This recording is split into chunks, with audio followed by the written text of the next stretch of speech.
Hola a todos, bienvenidos al ciclo de revoluciones epistémicas con la doctora Virginia Gonfiantini y su servidor, el doctor Roberto Rivera. El día de hoy vamos a tener un conversatorio, Virginia Gonfiantini y yo, que somos grandes amigos y colegas, sobre todo para conversar y platicar sobre estas cuestiones de las teorías de la complejidad y las nuevas derivaciones que existen. Virginia, qué gusto coincidir de nueva cuenta contigo. Bienvenida. Vamos a hacer este ejercicio que nos ha llevado adelante. Bueno, hola a todos, ¿cómo estás? ¿Cómo estás vos, Roberto? ¿Cómo están todos por ahí? Nos van a ver en las redes. Bueno, con Roberto somos amigos hace muchísimos años y se nos ocurrió hacer este ciclo de revoluciones epistémicas. Consideramos que las revoluciones sí o sí tienen que ser teóricas, tienen que estar bien pensadas y nada mejor que pensarlas desde las teorías de la complejidad. Nos conocemos hace más de 10 años, trabajamos juntos y al principio fuimos compañeros de trabajo y ese compañerismo derivó en una amistad que tiene 10.000 kilómetros de distancia, pero que la llevamos adelante después de tantos años.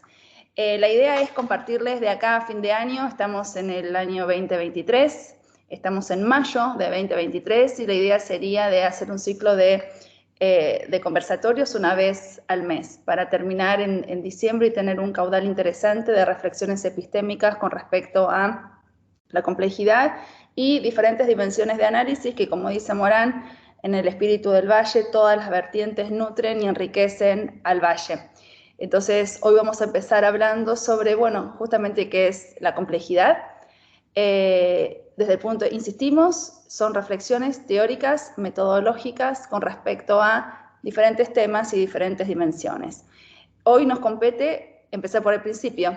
Entonces nos vamos a preguntar acerca de qué es la complejidad. Bueno, entonces, Roberto, ¿qué es la complejidad para nosotros?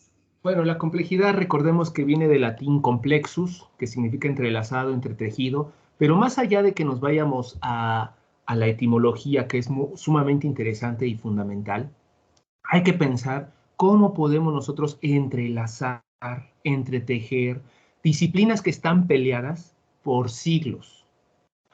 Pero inmediatamente seguramente a alguien se le ocurrirá, bueno, las matemáticas, la física, la química con las sociales, ¿no? El punto neurálgico aquí es que muchas veces ni siquiera los mismos investigadores de las mismas áreas conviven entre ellos. Ni siquiera se comparten los conocimientos.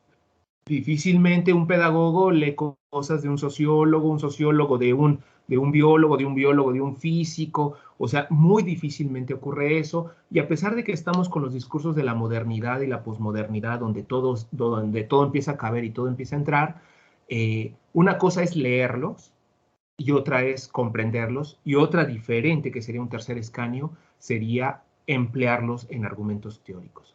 No sé si con esto primero podríamos empezar a complementarle, Virginia. Sí, me parece interesante lo que estás diciendo porque, bueno, me da justamente el pie para ir un poquito más atrás de dónde venimos, en el sentido de que nos tenemos que remontar a las meditaciones metafísicas y al discurso del método de Descartes para pensar y dar inicio a esta disciplinarización del saber que justamente Descartes lo plantea en sus meditaciones metafísicas y en el discurso del método. Que era una primera revolución epistémica en esta modernidad que se estaba iniciando. Recordemos que Descartes escribe sus textos en el siglo XVII, en el 1600 y piquito, y ahí, bueno, la revolución epistémica deviene de la superación de la concepción antigua y medieval que se tenía del conocimiento. Este saber filosófico de la Edad Antigua y este trivium y este quadrivium de la Edad Media devienen en concepciones científicas con una nueva concepción, una primera figura epistémica que está vinculado a este concepto de disciplinarización del saber. Esta disciplinarización del saber que se empieza a construir a partir de recortes del universo, de esta fragmentación del universo epistémico en diferentes disciplinas. Y recordemos, ¿qué son las disciplinas? Bueno, las disciplinas están constituidas por un objeto y un método que le es propio para poder abordar ese objeto de estudio. La base, como dijimos, tiene que ver con el discurso cartesiano de poder aprender comprender y estudiar al conocimiento, a la cosa, para que esas ideas sean claras y distintas. ¿Recordamos cuáles son esos pasos del discurso cartesiano para poder conocer la cosa clara y distintamente? ¿Cuáles eran esas 4 reglas del método, Robert? Bueno, las reglas del método, ahora sí nos tenemos que ir al libro. Eso es lo bueno de tener acá la biblioteca a la mano. Las reglas del método, según Descartes, pero antes de que, ahorita que lo encuentre, hay que hacer una acotación. Cuando Descartes escribe el discurso del método, él lo escribe como una reflexión propia, sobre todo es una reflexión personal. Nunca tuvo la intención de que esto se sumara a las universidades, a las facultades y demás, sino que es una reflexión propia que la publica, la comparte con los lectores que estaban en el momento, en el tiempo, y en respuesta a las críticas que él recibe, escribe Meditaciones Metafísicas. Lo interesante y trascendente del discurso del método es de que tanto Newton como Descartes nunca desconocen la existencia de Dios. De hecho, no es un tema de debate. No es un tema de debate porque, al contrario, las matemáticas, recordemos que Descartes inventa lo que es la geometría analítica y Newton lo que es el cálculo integral y diferencial, junto con Leibniz, que es otra historia. Recordemos que es el lenguaje que utiliza, y de hecho se quedó plasmado con la idea de Galileo, las matemáticas eran el lenguaje de Dios, ¿no? Para comprender a Dios. Más que entremos a cuestiones teológicas y demás, el detalle que yo quiero resaltar aquí es de que la disciplinarización que estás mencionando, Virginia, sucedió en respuesta a los seguidores de Descartes y de Newton. No fue porque ellos lo comenzaron, ¿no? Que eso es lo más importante. Y las reglas del método dice: primero, no admitir como verdadera cosa alguna que no supiese con evidencia que lo es decir, evitar cuidadosamente la precipitación y la prevención y no comprender en mis juicios nada más de lo que se presentase tan clara y distintamente a mi espíritu. Segundo, dividir cada una de las dificultades que examinaré en cuantas partes fuere posible y en cuantas requiere mejor solución. Tercero, conducir ordenadamente mis pensamientos, empezando por los objetos más simples y los más fáciles de conocer. Y la cuarta, llegase a estar seguro de no haber omitido nada. Entonces es una revisión completa, transversal, que ahí es donde empieza el primero, me voy a hacer un salto cuántico, el primero de los mitos de la complejidad, que se supone y se infiere que complejidad es un sinónimo de transversalidad. ¿Por qué? Porque estamos en la época de la modernidad, estamos aludiendo a que ahora tiene que haber un encuentro con todas las disciplinas, pero nunca nos dicen en qué condiciones. Y nos regresamos nuevamente a la Ilustración, ¿no? Con esta parte que estaba señalando, Virginia. Cuando empieza esta cuestión de las disciplinarizaciones, aparece lo que es el debate de las dos culturas, donde latentemente separan lo que es el conocimiento científico del dogma religioso. Ahí es una de las rupturas más fuertes. ¿Por qué? Porque la filosofía, como una de las primeras ciencias más consolidadas de la humanidad, queda en el baúl de los olvidos. Exactamente, y este discurso del método, estas reglas para poder conocer clara y distintamente la idea, en ser evidentes, en no emitir ningún error, en no olvidarnos a ninguna, en este conteo y en este ordenamiento, es el primer pilar del discurso de la modernidad clásica, que después Comenio lo va a llevar al discurso de la pedagogía y de la educación de la época, porque tanto Comenio como Descartes son contemporáneos, y en menos de 20 años, el primero, Descartes, escribe el discurso del método y Comenio escribe la Didáctica Magna, dando inicio a todo este edificio teórico denso, universal, objetivo, determinista y homogéneo de la modernidad clásica, y tenemos que esperar después 100 años más para que Newton, tomando los aportes de Descartes, pueda construir su método científico. Este método científico que lo plantea en las Principias Matemáticas, en donde también plantea la observación, la problematización, la hipotetización y la formulación de leyes universales para poder conocer clara y distintamente a esta idea que ya Descartes había planteado en el discurso del método. Lo trascendente de ese punto, Virginia, es de que se empiece a tomar cual receta de cocina la metodología. O sea, exactamente. y de hecho, todos los manuales de metodología, por lo menos en México, porque para los que nos están tratando de ubicar, Virginia está en Argentina, yo estoy en México, entonces todos los manuales de metodología, de hecho, hablar de un manual de metodología ya es decir, usted sujétese a estos cánones. O sea, cuando la metodología es altamente relativa y no lineal, pero también lleva ciertas reglas. O sea, Claro.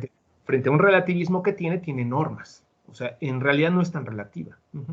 Por supuesto, y aparte porque queda plasmado desde el punto de vista de una cientificidad sin lugar a dudas en el positivismo del siglo XIX.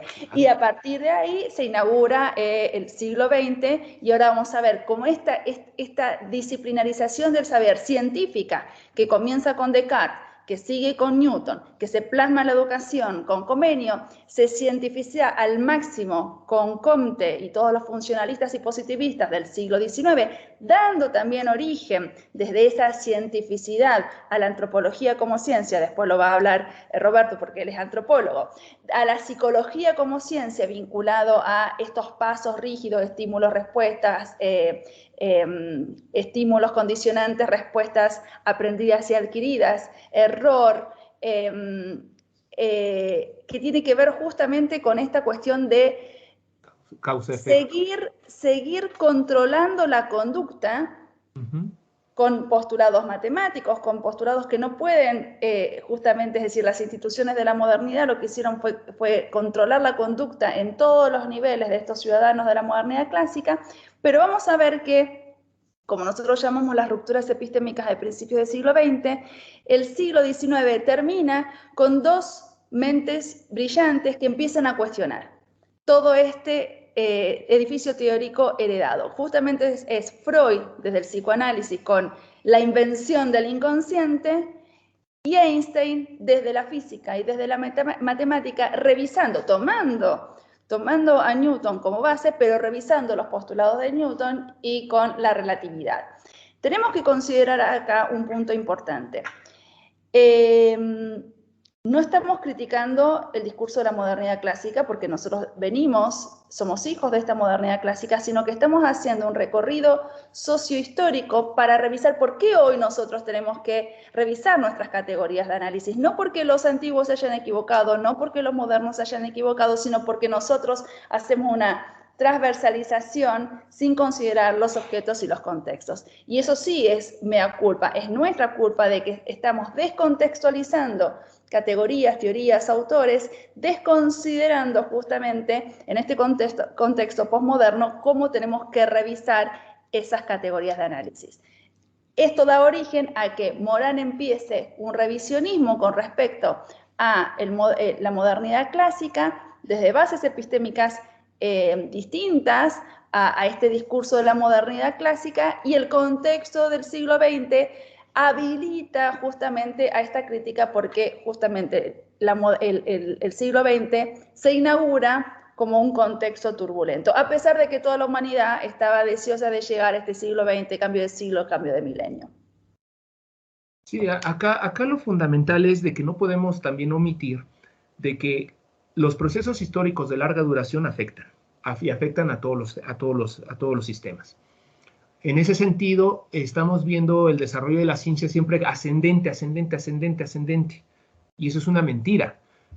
Cuando nosotros revisamos la teoría kuhniana, podemos ver que hay etapas de largos avances, etapas de pausa, pero también etapas de retroceso.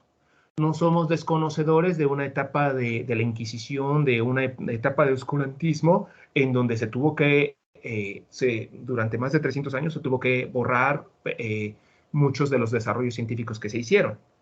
Entonces, cuando empieza la Ilustración, obviamente se trata de recuperar lo más que se puede, puesto que ya había pasado la destrucción de la segunda vez que se destruye la Biblioteca de Alejandría, ya había pasado las persecuciones sobre las propuestas de Galileo, ya habían ejecutado a muchos científicos.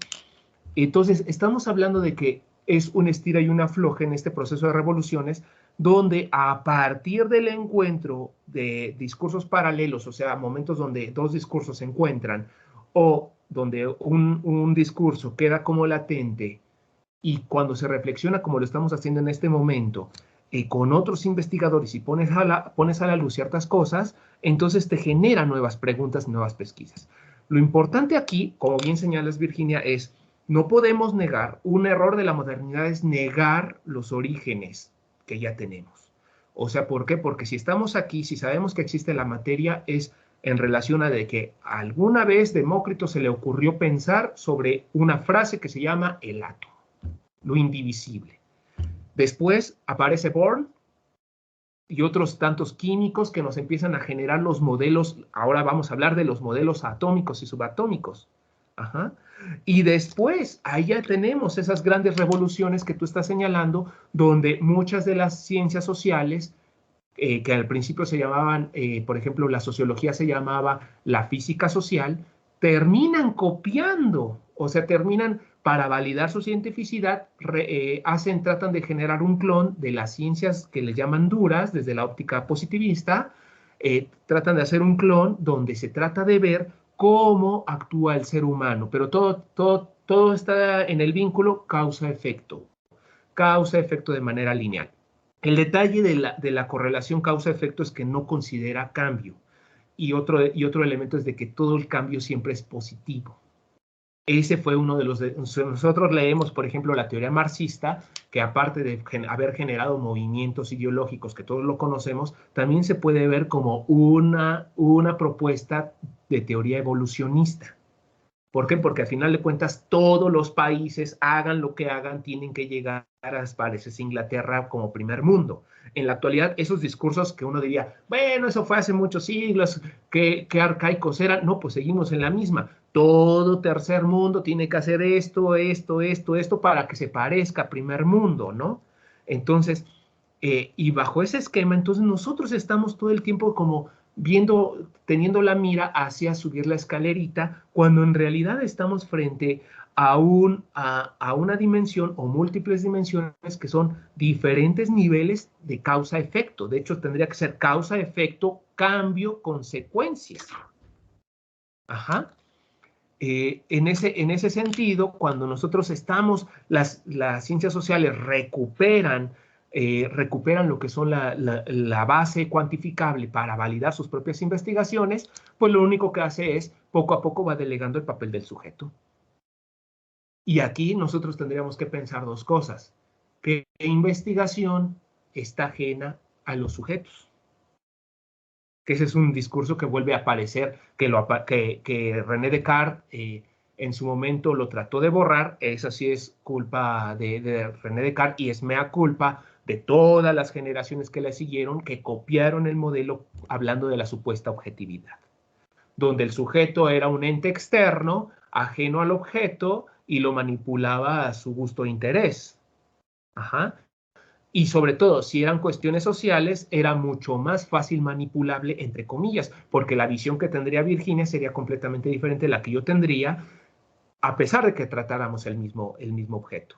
El detalle que nunca se ha cuestionado es, sí, pero es que Virginia tiene gustos, deseos, preferencias, igual que Roberto, y ambos, a pesar de que hayan leído exactamente los mismos libros, pueden ver cosas diferentes y puede ser que a ella le guste más un autor y a mí me guste otro. Y ahí está la diferencia. Y uno diría, pues sí, pero es que en la química no nos pasa eso, pero en la física no nos pasa eso. Bueno, pues yo nada más les recuerdo que Oppenheimer, cuando soltó la bomba atómica, o cuando crearon la bomba atómica, pensó y dijo, ¿por qué no la tuvimos antes, no? Entonces, no podemos hablar de que la física, la química, las ciencias duras, desde la parte positivista, son ajenas a estas cuestiones. Porque incluso Albert Einstein en sus escritos y en sus cartas lo dice y previene la importancia de los científicos y la importancia de la educación, cómo recuperar esta parte del espíritu humano. Porque, y Prigogine también lo copia, que la ciencia nos ayude a volver a dignificar al ser humano, que es un discurso que después recupera Edgar Morin. Sí, por supuesto. Acá hay dos cuestiones que me parecen interesantes que está planteando Roberto. Primero, estos saltos cuánticos que a nosotros nos gustan mucho, que nos tenemos que ir a Heráclito para pensar el primer concepto de devenir, todo cambia, nada permanece. para que después se tome de nuevo en la modernidad clásica, pero desconsiderando los contextos. El contexto de Heráclito no era el contexto de Marx y tampoco es el contexto del siglo XX. Entonces, el concepto de devenir da un puntapié inicial para el origen de la complejidad, al igual que la segunda dimensión de análisis que estaba comentando Roberto, que tiene que ver con la reintroducción del sujeto en el acto cognitivo. Esto creo que estos dos conceptos dan inicio al siglo XX, que los toma tanto Einstein como los toma Freud, y a partir de ahí, Freud desde las ciencias sociales y Einstein desde las ciencias duras, bueno, seguimos con esta dicotomía entre ciencias duras y ciencias blandas, pero todos los físicos, químicos y matemáticos desde el fin del siglo XIX y durante todo el siglo XX empiezan a constituir justamente con una nueva categoría de análisis que interviene de forma decisiva en el mundo de la ciencia, que tiene que ver con el azar, con el caos, con lo indeterminado, con estas categorías devinientes en cosas que no se pueden controlar físicamente y que tienen que ver con otra concepción de ciencia vinculada a esto que no se puede controlar con la lógica clásica de Aristóteles y sí se puede estudiar y controlar con lógicas no lineales. Entonces acá aparece otra dimensión de análisis que tiene que ver con el concepto de sistemas complejos, que va a dar inicio a la física cuántica determinante, a la física cuántica, a las teorías de la comunicación y a las teorías de la información, que son determinantes para la construcción del discurso de la complejidad de Edgar Morin. Es que aquí se vuelve sumamente interesante también, Virginia, rescatar esto, que cuando empieza el siglo XX, a los pocos años, ya veníamos de las guerras napoleónicas del siglo XIX, ya veníamos de la parte del colonialismo del siglo XVII hasta el siglo XIX, ¿no? Que terminó precisamente con la Primera Guerra Mundial, la etapa, digamos, pública del colonialismo. De hecho, en sus escritos, Ilyich Lenin habla del superimperialismo, que es una fase que ahora le llamamos globalización.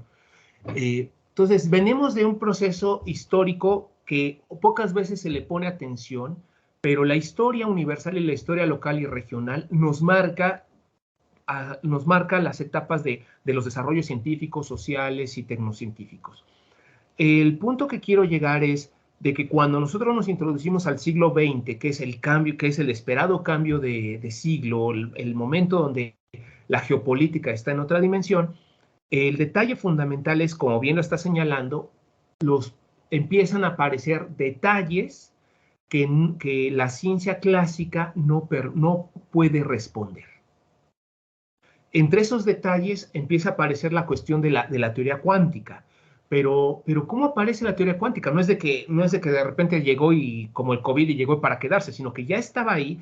El detalle fue de que empezamos a tener herramientas que nos permitiera acercarnos a ver esas nuevas dimensiones de la realidad que no conocíamos. Y si eso estaba pasando a nivel micro, ¿qué estaba pasando a nivel social?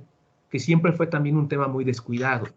Ajá, porque siempre cuando hay un avance hay que verlo en todas las dimensiones, tanto desde la óptica de la cuántica, desde la óptica de las positivas, como desde la óptica de las sociales. El detalle fundamental es de que cuando se empieza a generar con esto, con Bohr, con Niels Bohr, con todos estos grandes estudiosos, Schrödinger y demás, que son los primeros que inician con esos brincos, que son los primeros que empiezan a elucubrar que existe algo, que las partículas atómicas no son tan indivisibles, sino que también hay partículas todavía más pequeñas que los electrones y los protones, que empiezan a encontrarse ciertas cosas y se empieza a proyectar, sobre todo con fines bélicos, estos nuevos conocimientos. Lo único que nos apunta fue de que, aparte de lo que ya conocemos en la historia mundial, nos abre la puerta a que muchas de nuestras bases científicas se nos vienen abajo. Y para prueba, aquí tengo mire, la ventaja de estar en casa ahorita, la biblioteca, a diferencia de Virginia, que ahorita está un poquito fuera, está en otro lugar, pues pero el día que Virginia está en su casa, van a ver cómo, ya la conocen, van a ver cómo va a tener también sus libros a la mano.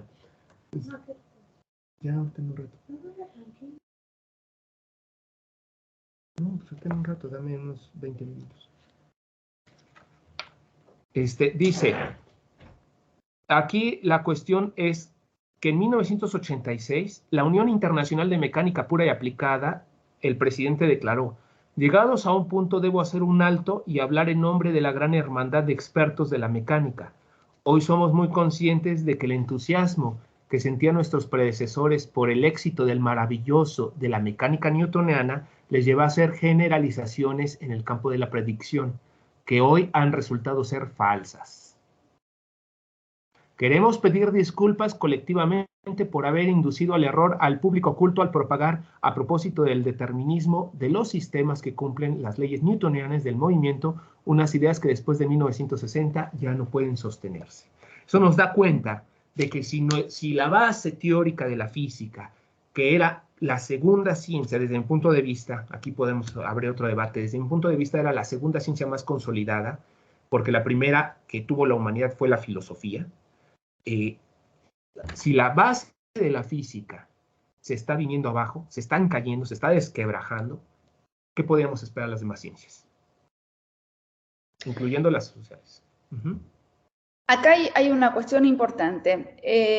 Nosotros hoy inauguramos este ciclo de conferencias de revoluciones epistémicas y a lo largo de todo este recorrido que vamos a hacer juntos durante varios meses van a ver que no podemos desvincular nuestra discursividad de dos planos importantísimos, dos como ser primogénitos, ¿no? Uno tiene que ver con el desarrollo de la filosofía y otro tiene que ver con el desarrollo de la historia. Recordemos que cada contexto histórico habilita el campo para el cambio de las categorías de análisis o para la resignificación de las categorías de análisis heredadas, y es justamente lo que nosotros estamos tratando de explicar en este momento. Las categorías son siempre las mismas. Lo que pasa es que se tienen que revisar y repensar a la luz de los nuevos contextos. Es como desde como la religión se plantea en cómo poder mirar o cómo poder entender los signos de los tiempos. Bueno, justamente nosotros estamos haciendo eso. ¿Cómo podemos entender hoy en pleno siglo XXI los signos de los tiempos que justamente son cambiantes y caóticos desde principios del siglo XX? No porque antes no se hubiera considerado el caos o antes el caos no existiese en el mundo de la ciencia. Sí, el caos existe desde el Big Bang, desde que un átomo, que un espermatozoide y un óvulo constituyen la vida, o como el insight desde el reordenamiento del campo nos hace darnos cuenta de que aprendimos. El caos es constitutivo de la naturaleza humana. Lo que pasa es que desde Aristóteles hasta hoy, justamente en su lógica clásica, al no poder pensar esta T que venía en esta lógica A, B y C, A es igual a B, B es igual a C, por lo tanto A es igual a C, en el medio de esa discursividad de Aristóteles se encuentra con una T,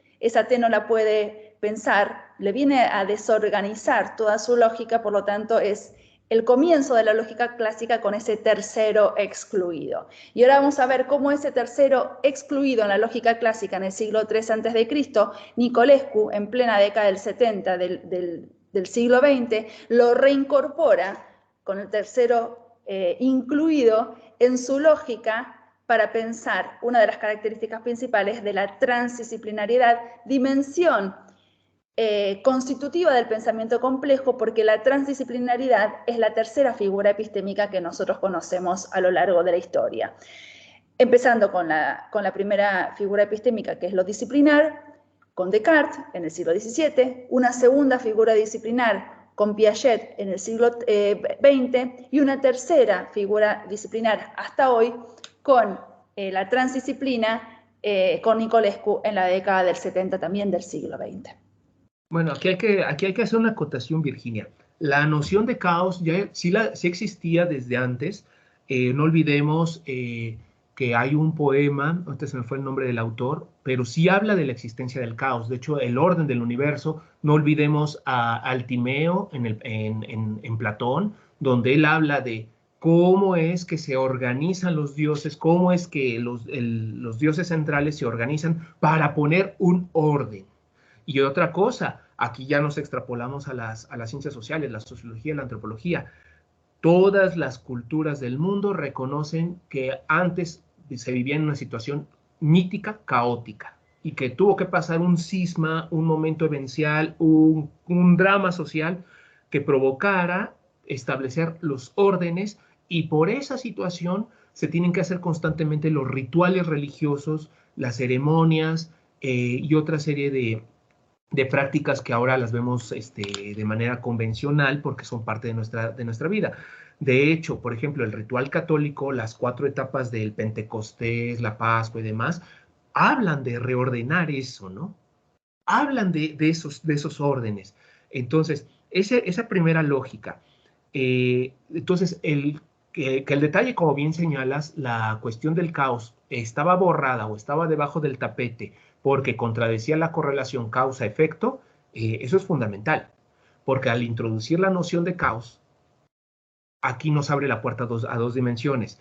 No solamente nos da la oportunidad de ver una nueva ventana o un nuevo universo, qué pasa con la aleatoriedad, pero también nos recuerda que todas las investigaciones desde la óptica de la disciplinaridad, todas las investigaciones que sean fallidas, entonces son estorbosas. ¿Por qué? Porque siempre exhibimos las investigaciones que lograron aportes. Y cuando ese aporte resultó por un error, pues se maquilla la historia y se saca que fue un aporte. Pero si no hubiera logrado haber un aporte en ese error, se considera una pérdida de tiempo desde la óptica disciplinar. Y por lo mismo se trata de ocultar a lo más de que se perdió el tiempo haciendo eso, cuando en realidad es un discurso contrario.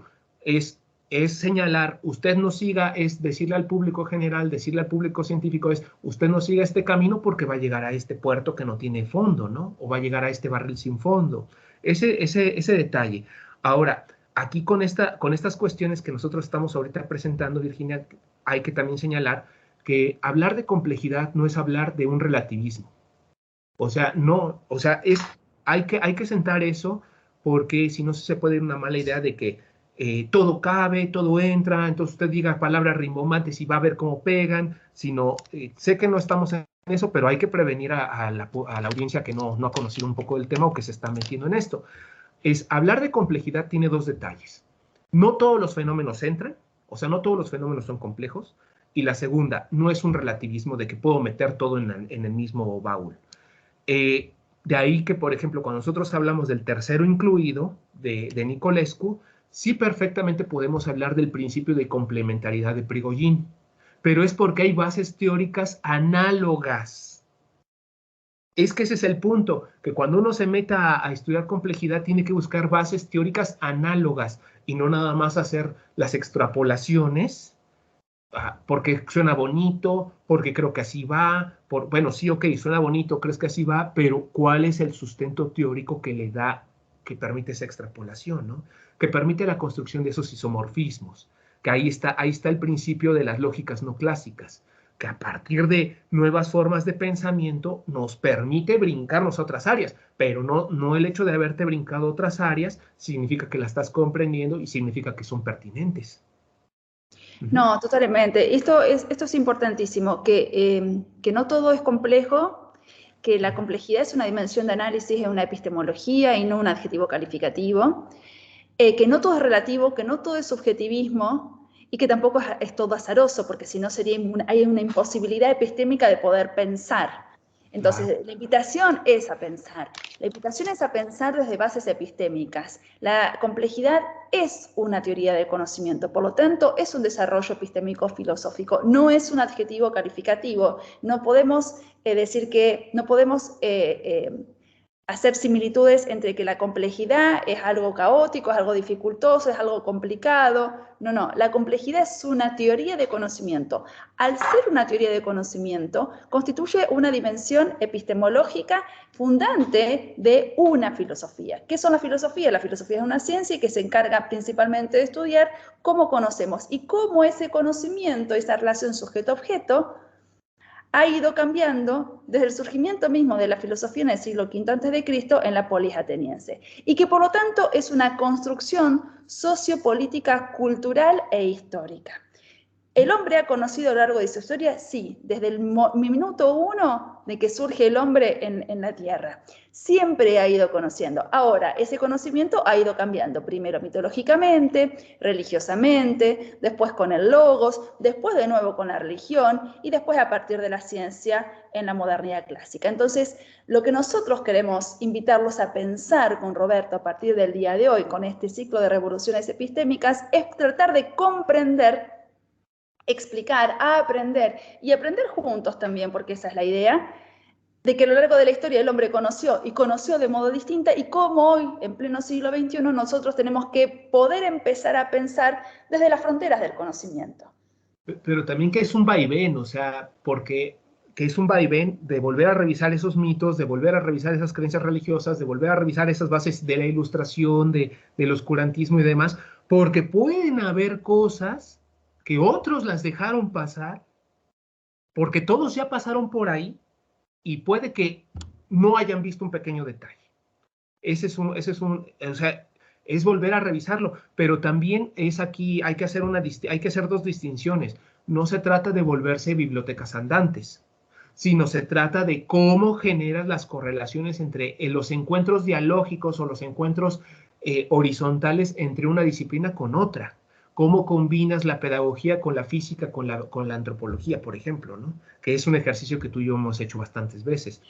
Y otra cosa más, ciertamente se habla de la teoría de la complejidad, pero la teoría de la complejidad incluye una gama de teorías. Es análogo a decir, es la teoría N, que es la que ahorita está en boga y que fue el pretexto de la entrega del último premio Nobel en el 221, ¿no? 221, 222, 222.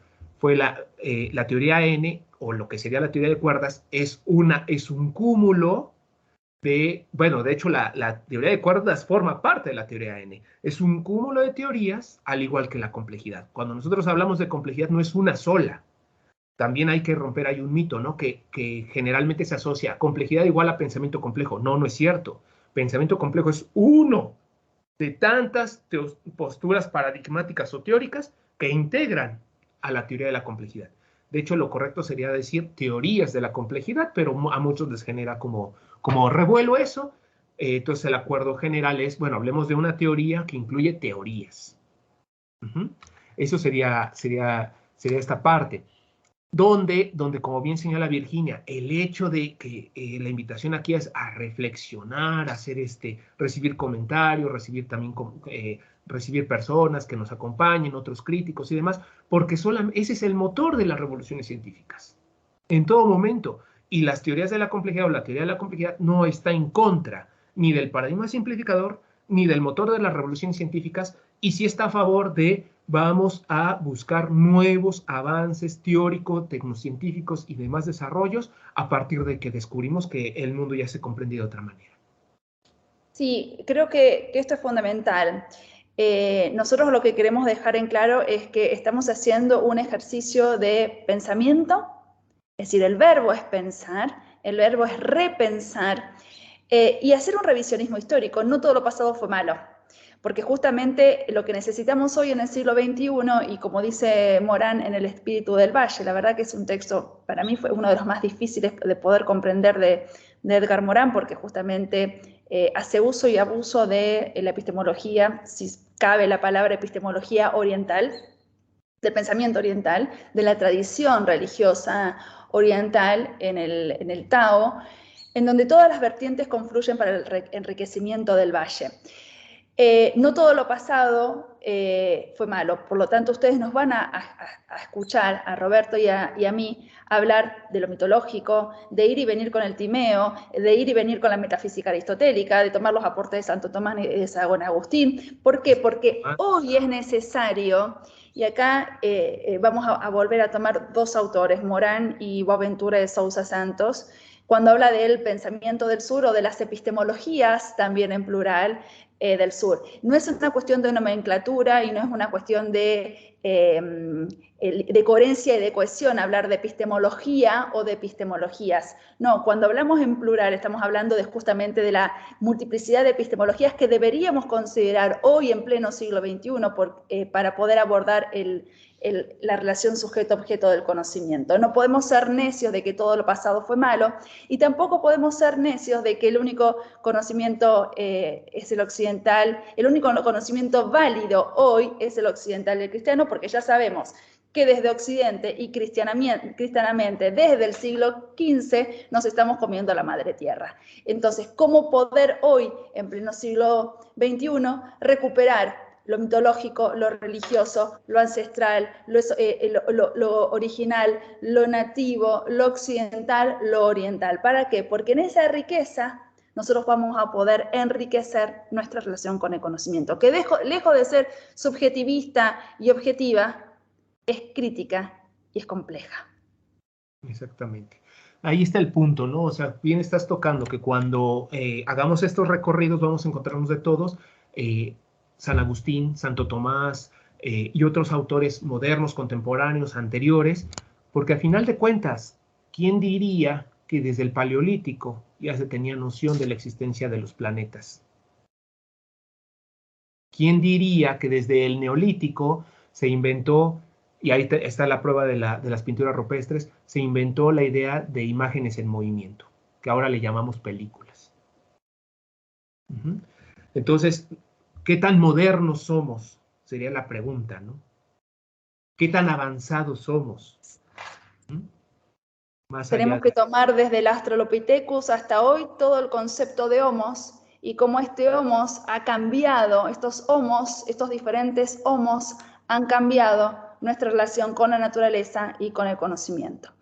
Entonces, la invitación es a pensar, la invitación es que nos encontremos una vez al mes con Roberto o con otros amigos también que nos ayuden a enriquecer este pensamiento que inauguramos justamente hoy, que se llama el ciclo de rupturas epistémicas o de revoluciones epistémicas, como queremos llamarlos, porque la invitación sigue siendo pensar. Pensar desde las fronteras del conocimiento, pensar desde la diversidad para poder enriquecer el pensamiento, la relación del sujeto con el objeto, pensando siempre desde la democracia epistémica, desde la tolerancia cognitiva, porque creemos fervientemente que todo lo que entorpece el conocimiento viene desde la simplificación o desde la omnisciencia que hoy tan exhortada, pero que creemos que es tan nefasta, ¿no? Entonces, estos diálogos, este ciclo de conferencias de revoluciones epistémicas van a estar siempre pensadas desde la democracia cognitiva y desde la tolerancia epistémica. Robert, te queda a vos para cerrar este primer ciclo que por lo menos yo lo disfruté mucho, espero que los disfruten también ustedes, muy ricos, muy densos, muy teóricos, pero que nos van a ayudar a pensar. Bueno, pues como diría San Agustín, voy a hacer una de las confesiones, yo también lo disfruté. Este ciclo que se está grabando por primera vez, como dice Virginia, resultó de años que nos hemos conocido y que precisamente los días viernes nos sentábamos a tomar un mate, un tinto, un cafecito y discutimos, Virginia y yo, largo y tendido, porque aparte teníamos tesistas en común, tesis en común, artículos por hacer, libros por discutir, conferencias. Entonces la idea original nace dice Virginia, bueno, pues grabemos todo esto porque nos vamos a morir, no va a quedar nada y al final de cuentas recordemos que se nos recuerda por las cosas que dejamos, buenas o malas, sean estas, ¿no? Buenas o malas. Entonces, pues bienvenidos al ciclo de conferencias de revoluciones epistémicas, Argentina-México, Virginia Gonfiantini y Roberto Rivera, con un gusto de poder compartir con ustedes y llevar a cabo estos debates. Aceptamos sus críticas, sus comentarios, también nos interesaría que pudieran en algún momento ustedes incorporarse aquí en una reunión entre los tres o con alguno de nosotros dos y pues nos vemos la próxima. Virginia y yo tenemos esta plática todos los viernes, pero nada más se van a grabar una vez al mes, dada que luego estamos echando bromas y haciendo otros comentarios. Entonces, pues les mando un muy cordial saludo y pues Virginia, yo disfruté muchísimo este encuentro. Besos para Argentina, besos por allá a todos y pues un abrazo a la distancia a todos. A Argentina les mando un beso y estamos en contacto y seguimos adelante. Muchas gracias a todos los que nos apoyan, nos van a apoyar y nos van a escuchar. Un beso gigante desde Argentina y desde México para todo el planeta. Chao, hasta luego. Chao.